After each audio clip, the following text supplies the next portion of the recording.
আজ আমার জীবনের আরও একটা বছর পার হলো। তো আজ আমার জন্মদিন।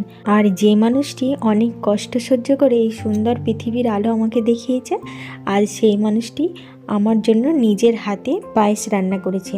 আমিও মা হয়েছি, তো আমি বুঝি এই দিনটি প্রত্যেকটা মায়ের কাছে একেবারে অন্যরকম একটা দিন, তার সন্তানের জন্মদিন। সন্তান যতই বড় হয়ে যাক বা বয়স হয়ে যাক, সন্তান কিন্তু মায়ের কাছে সবসময় তার ছোট্ট সোনাটাই থাকে। আর আজকে মা আমার পছন্দের সমস্ত রান্না করেছে, আর রান্না করে এই যে দেখো এখন থালাতে সাজিয়ে দিচ্ছে। তো ভাত, 5 রকম ভাজা, তরি তরকারি নিজের হাতে রান্না করে এখন থালাতে সাজিয়ে দিচ্ছে। তো এই দিনটা মায়েদের কাছে বেশ স্পেশাল দিন।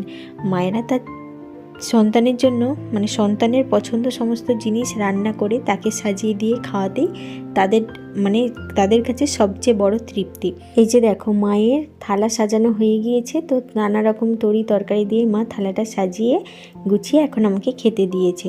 চলো, আজ আমার মা আমার জন্য নিজের হাতে তার স্নেহ, ভালোবাসা, মমতা, আদর দিয়ে কত কিছু রান্না করেছে সেটা তোমাদের দেখাবো। এই যে দেখো, প্রথম পাতে আছে শাকের তরকারি, আর এইটা হচ্ছে পালং শাকের তরকারি। আর এই তরকারিটা আমার খেতে খুব ভালো লাগে।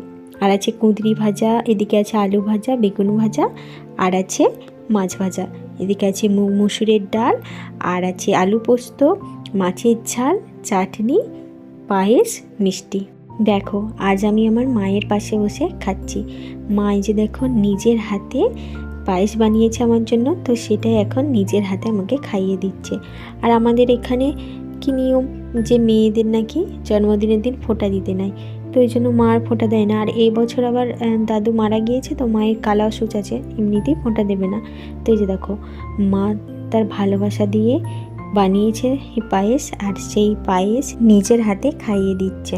অনেক দিন মায়ের হাতে খাওয়া হয়নি, তো আজ আবার মায়ের হাতে খেয়ে আজ আমার মন প্রাণ পুরো ভরে গেল। তো এখন এবারে ভাত খাবার পালা। তো এই যে দেখো মা নিজের হাতে পায়েস খাইয়ে দিয়েছে, আর মা সকাল থেকে কিছু খায়নি, ওই জন্য মাকে বলে তুমিও আমার সাথে বসে খাও, কিন্তু মা বলছে না, তোর জন্য রেঁধেছি, তুই আগে খা, তারপর আমি খাবো। আর মায়ের হাতে খেতে না বেশ ভালো লাগে। মায়ের হাতে যে স্বাদ থাকে খাবারের, সেই স্বাদ মনে হয় পৃথিবীর আর কোনো খাবারে পাওয়া যায় না। চলো, আজ একেবারে পেট ভরে তৃপ্তি করে খাবো মায়ের হাতের রান্না বলে কথা। চলো, ব্লগটা তাহলে এখানেই শেষ করছি। দেখা হচ্ছে পরের ব্লগে।